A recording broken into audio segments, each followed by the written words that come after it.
Congratulations, you completed your hackathon. Big round of applause for everyone.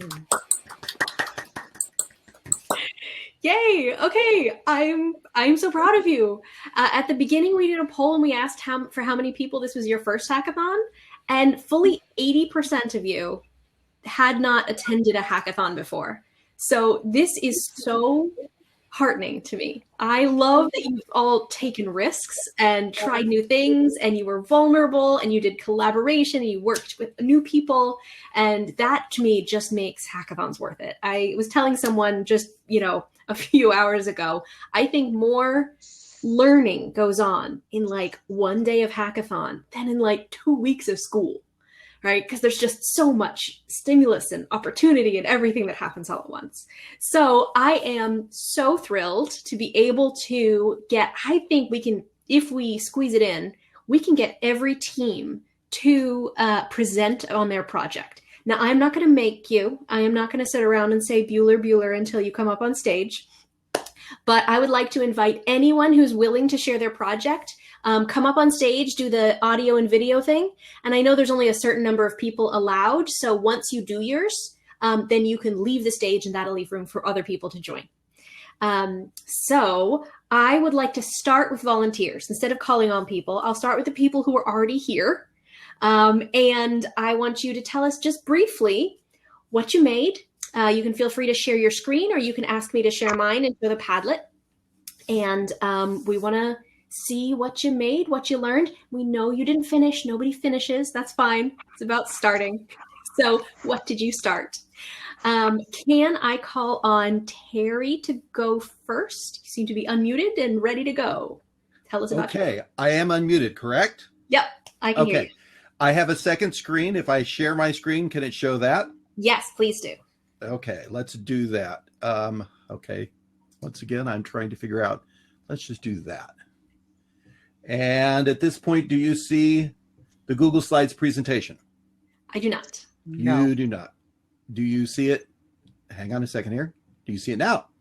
Almost. Yes, Conserving Water in SoCal. That's us. So we looked at and recognized that those of us who live in Southern California face drought conditions. Water is a precious resource, scarce. We've had 11 droughts since 1900, several lasting more than 5 years, one lasting 9 years. So we seek to improve life on land by using technology to reduce unnecessary household water consumption. That's the idea. And so one of the ways we thought about that was because of sprinklers. In a typical household, you use internally inside the house 165 gallons of water a day, but a single run of your sprinklers, sprinklers use 16 gallons of water per minute. For a simple 4-station system with 20 minutes at each station, 1,280 gallons are used. So a horrendous amount of water is used outside of your house to keep your lawn looking nice. Our solution, only water when needed, only at night, and only when it's not sunny. Water longer, have a variable amount of water depending upon what the temperature is. And all of those things are things, of course, that the microbit can detect. Tools and technologies we plan to use. 1 microbit for each watering region. 1 microbit which serves as a hub.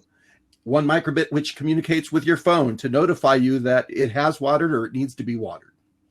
Okay, so this is kind of a layout of how we designed the system to work. We have our individual microbits that answer the question, is it warm, is it sunny, or is our soil dry? And we implemented actually parts of that. And each of those microbits communicates with a clock that detects when those conditions might be appropriate for watering and decides, is this the right time of day to water? And if in fact it's the right time of day to water, then through a physical connection, because you can't, as we could figure out, you can't communicate radio with both the other microbits and with the main microbit that's communicating with the phone, because it's using that Bluetooth with the phone. So we thought we'd do that with alligator chips and alligator cords, and we looked that up and could do that as well. So it communicates with something that actually talks to your phone. And you can see the code works something like this. This is the sensor code. And there's actually in the link, there's a link to the hex. If you want to pull it down on your microbit and play with it, you can. The code is all there. It transmits light, temperature, and soil moisture. So it tells us how much moisture and if it's dry or not. We would love to add, a sensor idea to broadcast this as well. That's a future extension. Here is the hub code. 3 sets of modules, set hour, set minute, because the microbit doesn't hold the clock. You have to set the clock, but then once you've set it, then it'll hold the time. When it receives a radio signal, then it goes ahead and it notifies the last microbit, which is the one that notifies the iPhone. And here's the code for that. A possible extension there is to have different alerts with specific messages. And here we actually included the Vimeo of how you can make your phone communicate with your microbit. So that's the Vimeo that we use to do that. Okay, and I won't run that. Okay. The last is the soil sensor code. This is the code that actually uses with a microbit, and it tests capacitance to find out whether or not the microbit, or whether or not the conditions are dry. How much water is there in the soil? Right now, it samples it every microsecond. Clearly, that's not necessary. It would be a waste of battery power. You probably just want to do it every half an hour or so. And that's, I think, our code. Thank you so much, Terry, Myra, Leo, Keith, John, and Amy, our advisor. Well done. Big round of applause for Team 11. Great. Okay, I'm going to move us on quickly to Lisa. Do you want to share your project next? Tell us what team member you are and what you made. I was a team of one, but did not work alone. So I need to give special thanks to Bill and to Jared. I popped in and out of many rooms and asked for many pieces of advice. So I'm going to do a... Oh boy. Okay, screen share. Try the unshare, and I'm going to have to take us here for a second. And then we should be going to Scratch. Can you guys see Scratch now? Not yet. Oh, shoot. Stop sharing. It says sharing. I see it. Something's coming up. I see Scratch. Green Ocean and Green Planet. Yes, that's it. Okay, so I wanted to make... I wanted to use lessons I'm already using with my Exploring Computer Science. I have students of all abilities in that class, and we already do some video games, but I've been wanting to get more physical computing, and I was really excited to hear that microbits were going to be used today. So my basic idea was do something in Scratch and make it more physical using microbit, there's some lovely art that's already available in Scratch. So we're going to go inside, and each of the little pieces of the game has its own code. But you should be able to see. Are you seeing? You're seeing the code with when you tilt left or right with the microphone. Now there was a little complication because my Macintosh is the operating system is one generation too old to work with microbit at this moment. So then I went to my Chromebook, which is what my students have, and that was, oh yes, the school district blocked Scratch. Isn't that lovely? So I stopped and wrote our IT director, please, we need to do more physical computing and we need Scratch. Can you please unblock it? And then I got my husband's Chromebook. So the Tilt does work on the Chromebook, but I'm demonstrating from my Mac. So when you play the game, you've got your title, click on the green flag, some instructions, remove the trash, and then I have to, I can't actually tilt, but as the diver tilts left and right, if he picks up the trash, then more seagrass is going to grow, and the score goes up by 100 points every time, and pretty soon the ocean is full of seagrass, which we're finding out from the media is a huge carbon sink, I think they call it. So it absorbs the bad carbon dioxide from the air and makes our planet a greener place. It helps to slow down global warming. So that was the basic idea. There's a lot more to go. I would like to have more and more and more plants pop up, more and more trash, more and more levels of difficulty with the diver swinging left and right, scuba diving as he's going. So that was the basic idea, and if I can do it in that tiny, tiny amount of time, I know my students can do it. Yes. How do I turn back the power? How do I stop the share? You go to the bottom, the little picture of the computer. There you go. Thank you so much, Lisa. Good job. Round of applause for Lisa. Well done. If you can you put at least a link to that on teacherhackathon.com? It's, yes, I put it on the Padlet. It's on the Padlet. Yes. Thanks. All right, we're going to turn it over to Leo next. Leo, tell us about your project. Mine was already given. It was saving water in SoCal. Oh, okay. Great. So I'll pass it over to Matthew. So we have our link on the Padlet already. Let me open up the drawing that has what we put together.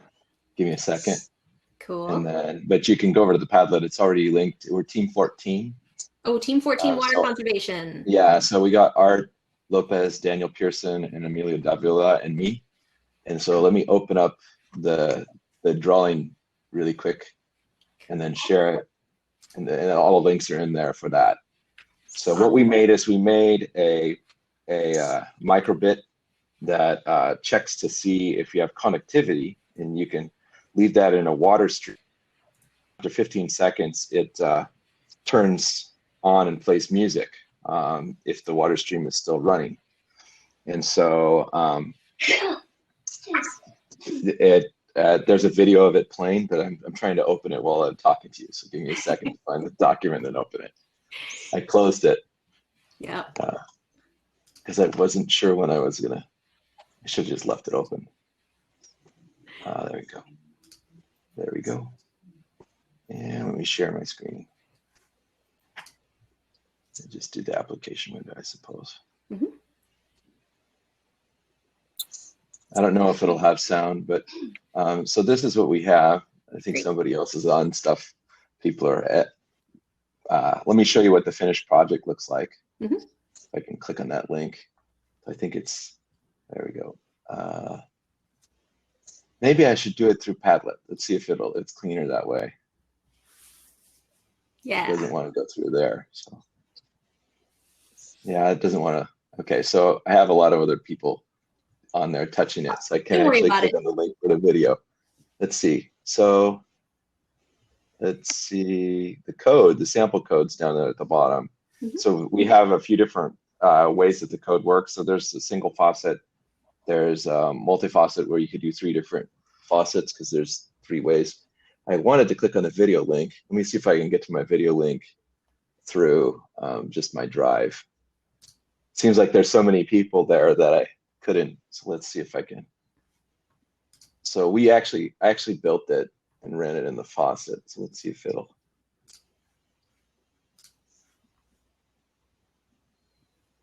So it's negative if it's off, and then I have it hooked up to channel 0. So if it runs for more than 15 seconds, it turns on the music. Oh, wow. And the music plays until it turns off, and it'll stop in a second. So now there's no water running, so you have the negative symbol. Oh, awesome. So it's set up so we could do 3 different faucets, and if it's longer than 15 seconds, then it turns on the music. And that's what we did. Wow. So I'll stop sharing. Yeah, wonderful work, team. And there's 3 different sets of code that do that. So that was what we came up with, and I have it right here. So cool. There we go. You switch the channel, and I guess this could also work for connectivity, because really all that it's doing is checking to see if there's connectivity. So if you took these and stuck it into anything that was conductive, it would do the same thing. Wow. And it does 3 different channels. So just I would need 3 different alligator cords to do that. You guys only had 2 in the box, and I'm at home, so I don't have the other ones. Well, if only we could say that'll just take a trip to Radio Shack. Yeah, I have them at school. I just didn't think to go in. They're bankrupt. Yep. Okay, thank you so much, Matthew and Matthew's team. Well done. I'm going to ask Lilibeth if you can share next. Thanks. And if you've already shared, you should feel free to leave the stage so it leaves room for other people to join. One How do you second. leave the So I'm stage? trying to access the trying to share it with you guys. Yep. Do you have a screen share button at the bottom? I do. 1 second. There it is. Great. Okay, perfect. Do you guys see it now? It's coming up. Team 8 microbit. Okay, excellent. So my name is Lily Mora. I represent Team 8. We are one of the middle school groups, and we are presenting to you the Smart Trash Bin. So we are encouraging everyone to go green with a smart trash bin. It makes recycling fun and easy. It helps you keep track of your recycling goals and celebrate your accomplishments. And it also reminds you when you need to empty out the bin. So some of the features of this smart bin is that it allows you to, when it's all said and done, it'll allow you to sort, count, and also measure what's the contents of your bin. This would be addressing climate goal number 13. I'm sorry, global goal number 13, which is the climate action.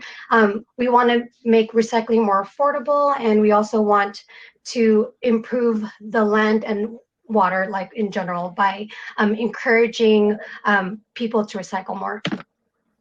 Okay, so we made a few prototypes. So this is an example of one of them.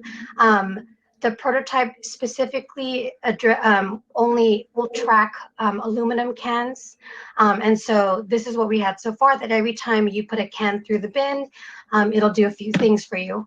And so when you access our slide deck, you'll be able to see our video demo, and you can see how it works. And so the one that we have here will count up to 5, and then at 5 it will it'll remind you, let's say that your bin is small and it can only fit 5 cans. It'll celebrate that you filled it up, and it'll remind you to empty out the bin, and you'll see that in the video. Oh, cool. And so what we've provided for everybody is the code, and we did it per line, so you can for those of you who are new to microbit, like myself, it'll explain what that line does when you keep adding to your block. And so the other component that we worked on separately is the weight sensor. And so what it does is that as the bin increases and the weight becomes heavier, once it reaches a certain point, it'll make a sound, kind of like how a dog is when they really have to go to the bathroom and they're like, so it's gonna make this noise that's gonna remind you empty out the bin. So we have another video for you, for those of you who want to see how it works, and then we have the code for the weight sensor as well. So I represent Team 8, which is Abigail from San Jose, Jorge from Palmdale, myself from Vallejo, Suba from Redwood City, and VG from San Jose. And our mentor was the amazing Daniel Sandoval Villa, and he helped us a whole lot with getting this done. Thank you all. Well done, Lily and her team. Round of applause for you. Okay, great. And you are in the Padlet, and that's great. Jared, do you have something to share? I loved working with Andrew was my mentor, and Lisa was in room 18. We talked about life underwater was our goal. So maybe you could join me for a 3-minute tour. I was going to queue up the Gilligan's Island song there, but my screen hasn't shared fast enough yet. So let's see if we can make that happen. So we have a problem. The seas are being overfished. So I wanted to play around with my microbit. Actually, I've got 2 microbit to explore the radios. So with that said, why not come up with a tool that might allow us in a boat in the ocean to track how many fish are being caught. So I used 2 microbits, wrote 2 very simple programs. The first was Sustainable Captain, and the Sustainable Captain has a wearable bracelet that shows him or her the number of fish that have been caught on the boat. That's pretty cool. And of course, this would be the Sustainable Fisher. This is an Iot Fishing Rod. If you guys haven't seen this, it'll be available for sale. But the idea is that I can track the number of times I cast. You hear that? Mm-hmm. Yeah, so I'm keeping track of casts. When I press the A button, of course, that's because I've caught a fish, and then the captain gets notified that, in fact, there are that many fish on board. So this should update to number 3. Check it out. Just went to number 3. And then lastly, if I'm in the back of the boat and I want to know how many fish have been caught, I can hit the letter B on my fishing rod and see how many fish are on the boat. Thanks, guys. That's the Sustainable Fisher. Love these projects. You're tough acts to follow. Well done, Jared. Thank you for sharing. Yay. Okay, Joseph, you want to go next? We had a pretty, we were looking at, conserving water and flushing a toilet with a half flush or a full flush and keeping track of all of that. Created a nice little control panel. And we were working on the software and we found a problem with the microbit, defying all logic. The code works on perfectly, but when you send it to the microbit, we couldn't get any further than it just showing a single letter on the screen and it wouldn't change. So we didn't quite make it there. I'm hoping somebody from microbit's still around so we can pick their brain and figure out what we might have done wrong or if there's a hardware issue with the microbit. But yeah, so we didn't quite get there. Learned a lot today though. There you go. You've achieved Hackathon 100. The learning is the important part. The project is less important. Yes. Yeah. Okay. Thank you for presenting. Thank you so much, Joe. Oh, you have, if you look in the chat, there are people offering to help you. So, yay. We will get your project finished by hook or by crook. I love it. Always blame it on the hardware. Yeah. Yeah. Okay, Don, you are up. All right, good afternoon. Hey, Emily, can you tell me in a second here if I am sharing my screen? Sure. All right, am I sharing my screen? I'm new to it. Not yet. Okay, let's see here. Oh, I think I got it now. Oh, something's We coming good? up. I see the Padlet. Okay, great. So our team was Team 13, Stan, me, Tyson, and Jen. And we created what's called the Plantagachi. And if any of you are near my generation, you'd know it's really based on the Tamagotchis. And so what we did is we used the microbit and we created an inspiring, fun, gamified tool that encourages and educates youngsters on the idea of healthy planting. So that's what we did. And we used a lot of sensors for that. So are your plants unhappy? Use the Plantagachi to keep them green. So got a couple sensors we were working with. So we have a light sensor so that we can keep our plants, to the sun for about 8 hours. And so if you've got less than 8 hours of sun, you're going to be sad. We talk to our plants. So we want to encourage some interaction and devotion to your plant, to checking out your plants. So we talk to them and we have sensors that we, every time we talk to our plants, we get some points. And so we make our plants happy. Don't stop talking, obviously. Your plant will die. We also have the watering, and we created the watering component. We coded the other parts, but we actually built the moisture to our plants, so keep them hydrated. And I wish we had a link to the cry, but Tyson created a really cool crying sound if it starts to dry out and it's not hydrated enough. We have our too hot, too cold sensors that will make our plant happy and sad. And that's it. That's what we have. And we put some examples here. All right. Wow, thank you, Don. You're gonna have to provide a link later for where we can purchase the Plantagachi. Working on it. Yeah, maybe you can put a Kickstarter together with Jared. Hey, there we go. Yeah. There we go. Thank you. Great. Thank you very much. Round of applause. All right, Carol's up. Okay, hi. So I'm in team 15. Let me share screen. Okay.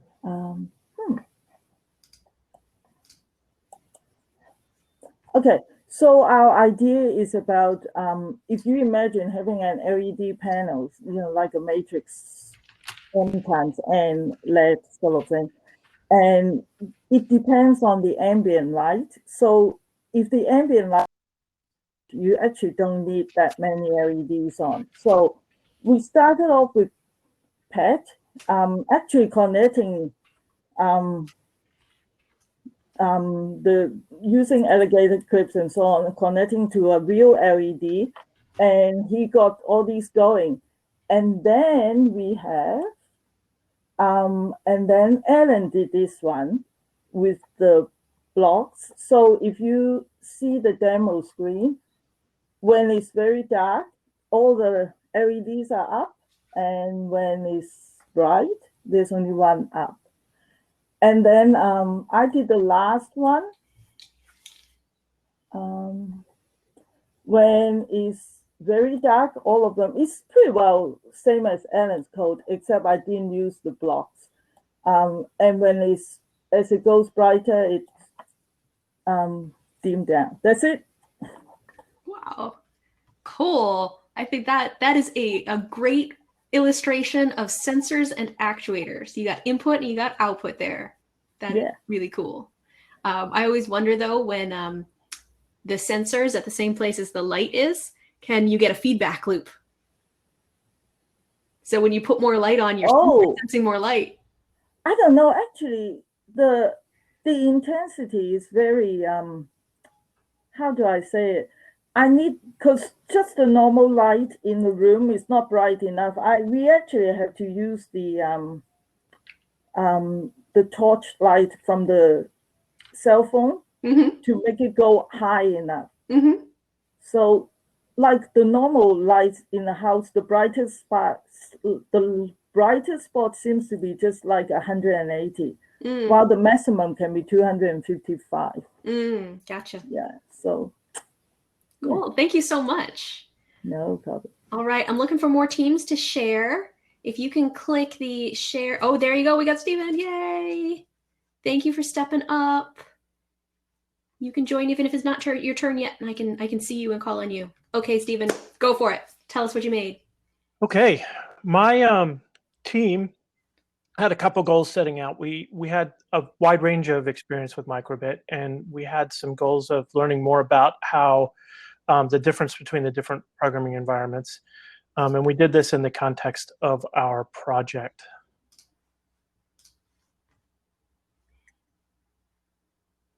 Sorry, keyboard mistakes.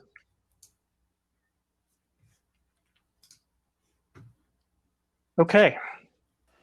So here was the problem statement we started with. This was a little bit selfish of me, but I currently have a design thinking group who's trying to do a system to turn ambient noise into power, and the concept would be to say maybe store power in a battery and use it as a cell phone charging station for the homeless that are quite prevalent around our school. This becomes a question for them, but it is an alternative energy project, and that's where they started from. As I said, we wanted to look at the different programming environments, and what we found was that Python had some advantages in some places, like the ability to turn the radio on and off, the ability to use a file system, and we also could have Python code working on our data visualization tools. Part of our project was inspired by the keynote, so that would be used on the server side. The make code JavaScript, it has better event handling structure, so it's easier to set up asynchronous events and that type of thing, and the examples are more complete. And one of the disadvantages of using Python was that the size of the Python system is so large you can't run Bluetooth and Python simultaneously, so Bluetooth becomes not available to us. Sorry, this presentation is a bit out of order. So you'll see there's some sample codes. I want to start here. Our expert, John, showed us when we started. So again, our goal here was to make a system that measured ambient noise in different locations so that those students could pick a good area for putting their invention in. And so John started off by showing us microblocks and showed us an example of how to use microblocks to capture sound as data and then turn it back into sound. And this served as a ground point for what data we would need to collect and how we need to handle it as we move through our project. So now jumping around back to one of our big problems that we came through was how are we going to get our data off the microbit? And there were different approaches we tried. One was straight using the microbit Python editor, and we couldn't find a file transfer mechanism that would allow us to save a file on the microbit and then pull it off on the computer easily that way. There was a mu editor which would work with, but the problems with the mu editor, there were reliability issues on Windows, and even just the UI was confusing. What we did find out was there's a command line tool that you can install on most machines. That's it's a Python module, so you can install it and also access it through Python code. So and that allows us direct access into files and the serial port of the microbit from the host machine. So that's where our investigations there ended up. What we came across was without control of the radio on the microbit, we're going to need to investigate how long will the microbit last. Could we use alternate power sources? Again, one of our goals here was a device that could be set out and monitor sound levels that wouldn't be too costly if it wandered away. And then the final thing was how are we going to get the data from the microbit to Replit for the virtualization.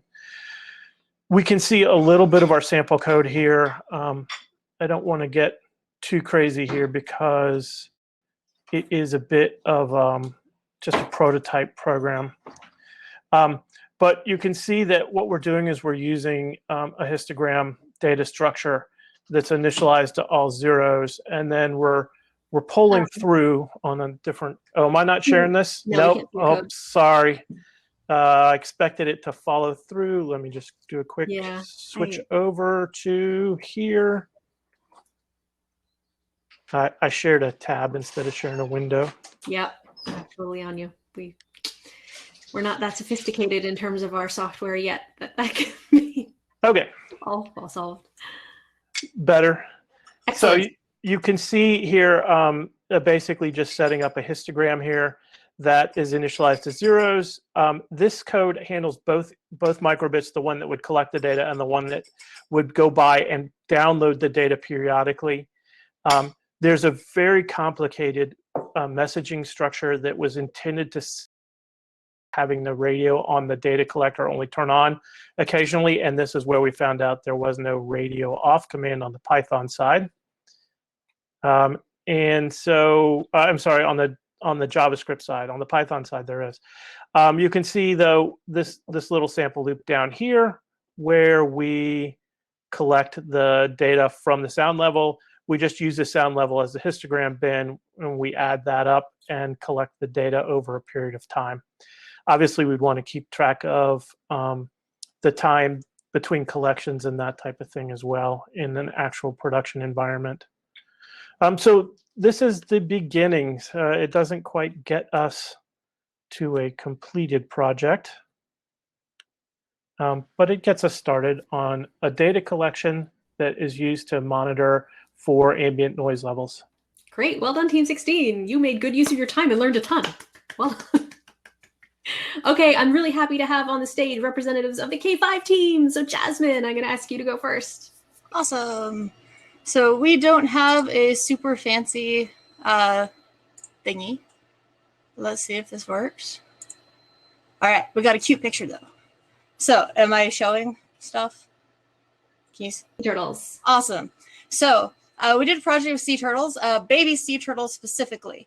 When baby sea turtles are hatching, they come out usually at night in this one specific beach area. I forget exactly where. But when they come out, they usually use moonlight to figure out exactly where they need to go towards the ocean. Humans have caused a problem with that because they brought in their cities that have bright lights, and the bright lights are brighter than the moon. So the baby sea turtles turn and go towards the city instead of towards the ocean, which causes a problem because then the sea turtles end up in the city and over into the roads, and bad stuff happens to the poor sea turtles. Our original idea was that we would set up a like little microbits that would send little responders, and there would be one with the sea turtle that would send a message, and the other one that was over by the city would make a noise that would startle it off if it got too close and turn it back. But then we're like, well, how do you get a microbit onto the sea turtle that just hatched and it just came out of the sand and just hatched? How do you put that on there? And then we're like, okay, well, that doesn't make any sense. So we went back to the beginning and we're like, well, what if there's just some microbits under the sand at the back side of the nest? Because we know where the nests are. So we put some microbits under the sand. And when they come out and they go towards it, they put some pressure on the top of it and actually press down on the logo. And then it makes noise and some lights. So that's what we created. So Matthew actually programmed this. And this is our simulator. So they come over and they crawl on it. And when they put just a little bit of pressure right here,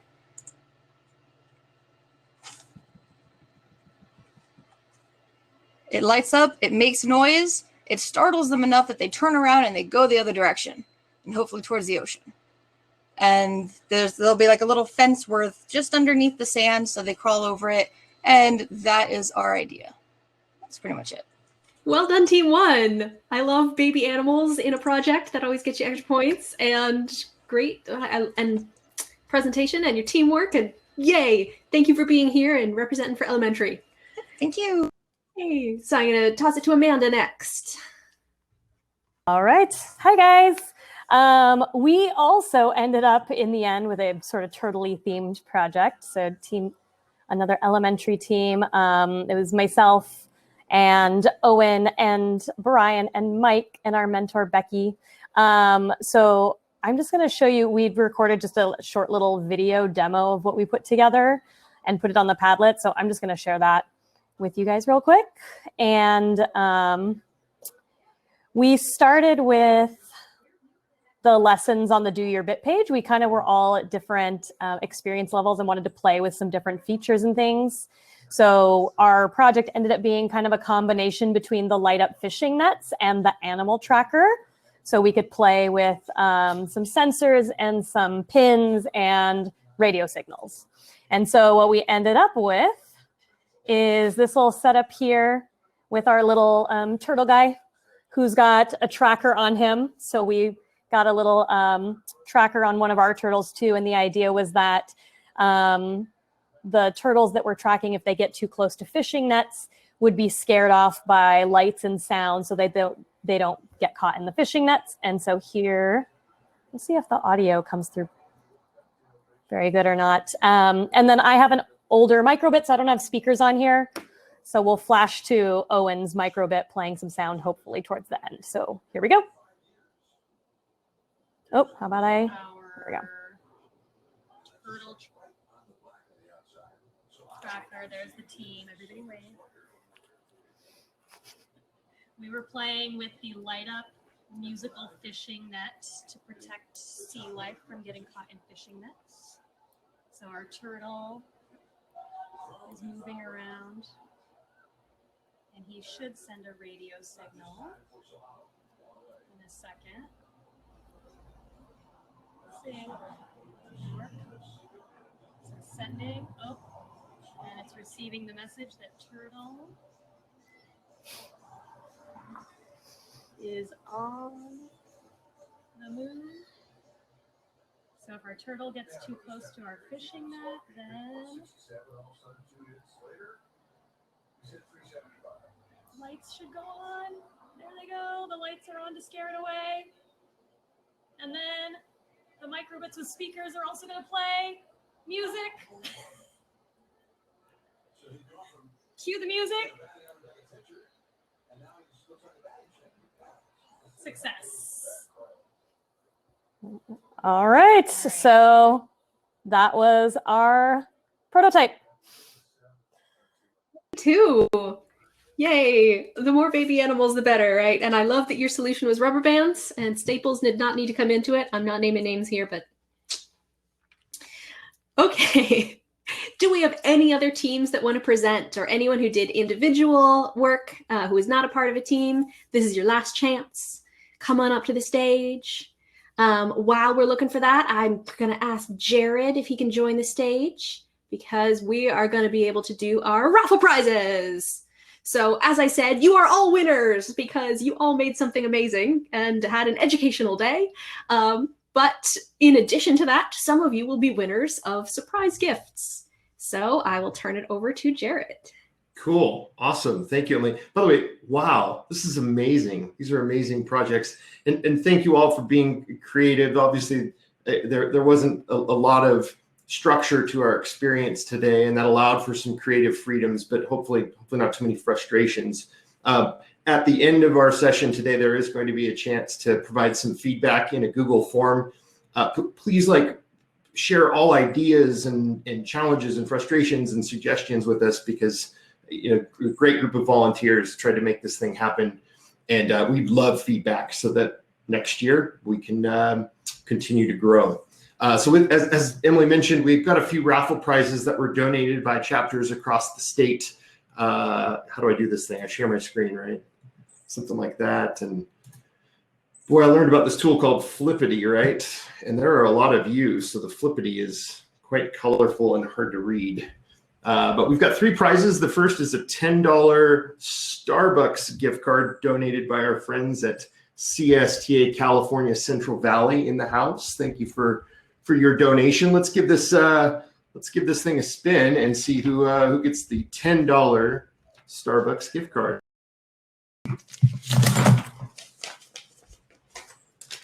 Jean Rong, am I saying that correctly?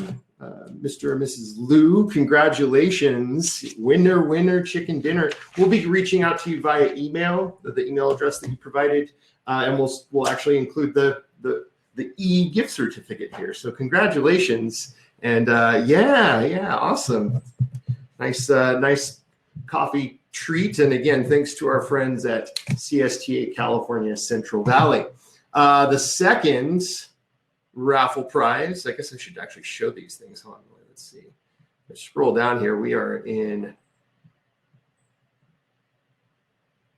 raffle time, and we just raffled off the Starbucks gift card. This is really cool. This is fabulous. This is from our friends at Inland Empire. Thank you for the donation of a Zip Halo. This is like an RGB attachment, so you can see the microbit snaps in, and you can use the pens to do some lovely animations with LEDs. Lots of LEDs on this particular device. Let's spin the magic flippity wheel and see who wins. Again, thank you, Inland Empire, for this awesome donation. Emilio, congratulations. Emilio, you've won a really awesome accessory. That's the word I'm getting after there. Accessory for your microbit. Awesome. Third and final prize coming from our friends at Golden Gate in the house.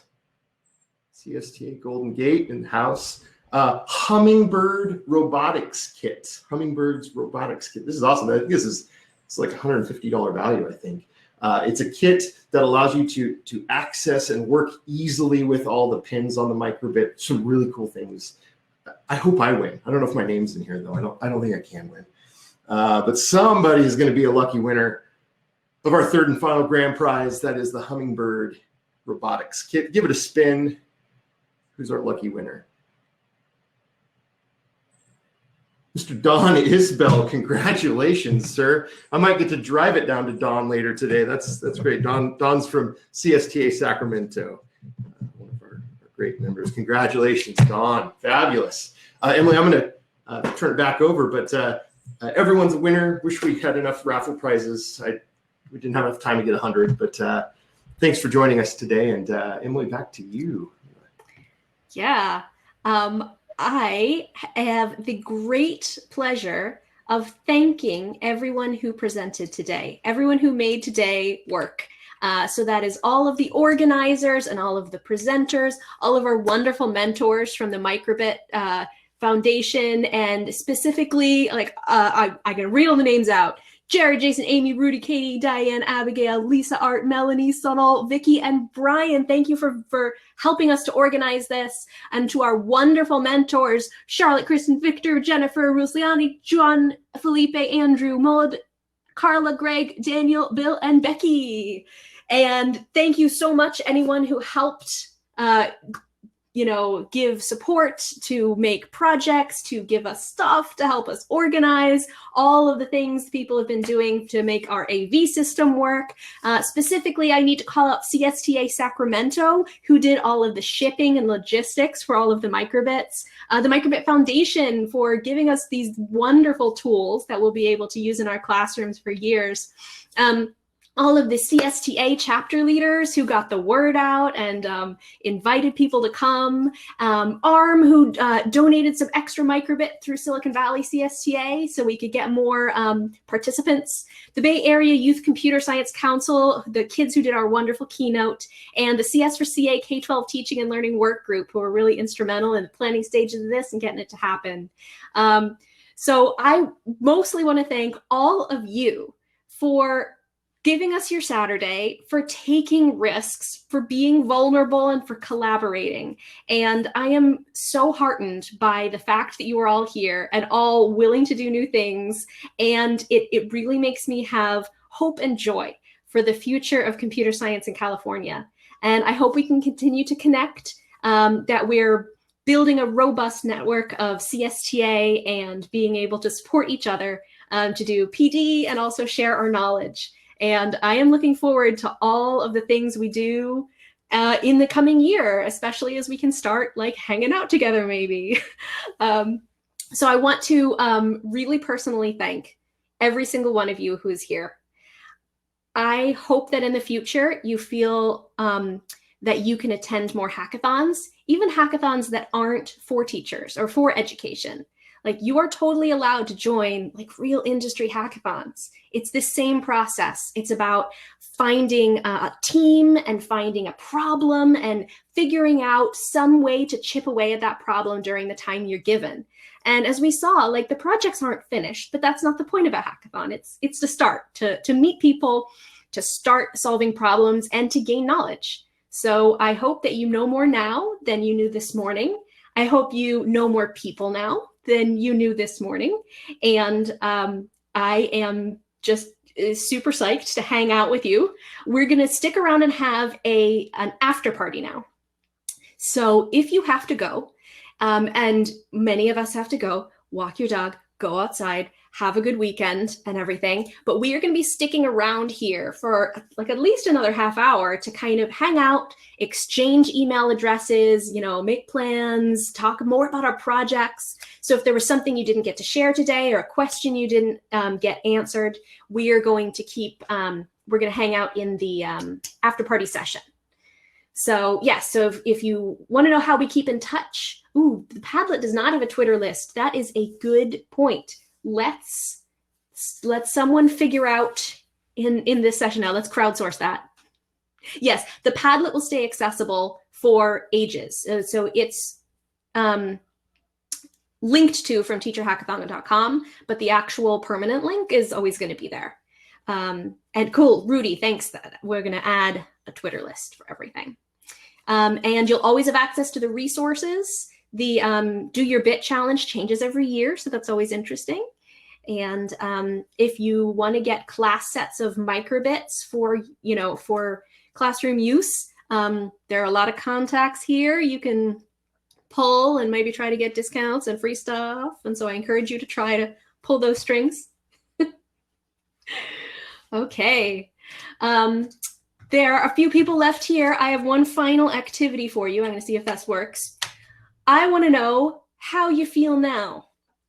So give me some emojis. Show me how you're feeling. I put some emojis in the chat because I know it's not always accessible to get your little emoji keyboard up. Pick which one of those. Tell me how you're feeling. It's been a long day. We've learned a lot of stuff. Send me emotions. Oh, okay. I gotta peer at this because with my glasses on. I get the little one with the blushy cheeks. I get a celebrating one, stars and eyes. Oh, I like the stars and eyes ones. Oh, Scott looks overwhelmed. A lot of people look happy. Oh, Mariana, thank you for the little hearts. That's great. Jorge's, oh, nerdy. Yeah, I feel nerdy too. I look it. Got more star eyes, more blushing. Oh, that's great. Got a lot of happy people. Oh, Suba. Suba, do you feel funny or do you feel like I'm an imposter? I feel like that's the imposter syndrome emoji. Get there. Hearts from Amy. Thank you. Big smile from Terry. Carol is tired. I am tired too. Cool. Thanks for being here, Brett. Good to see you, Brett. Smile from Brett. Oh, Ben is going old school with the emoticon. I'm super into that. We got heart eyes. Yay. Thank you, John. Yeah, I'm feeling a bit loopy. Which is the loopy one? Big eyes, right? Okay. Well, that is it. That's our official end.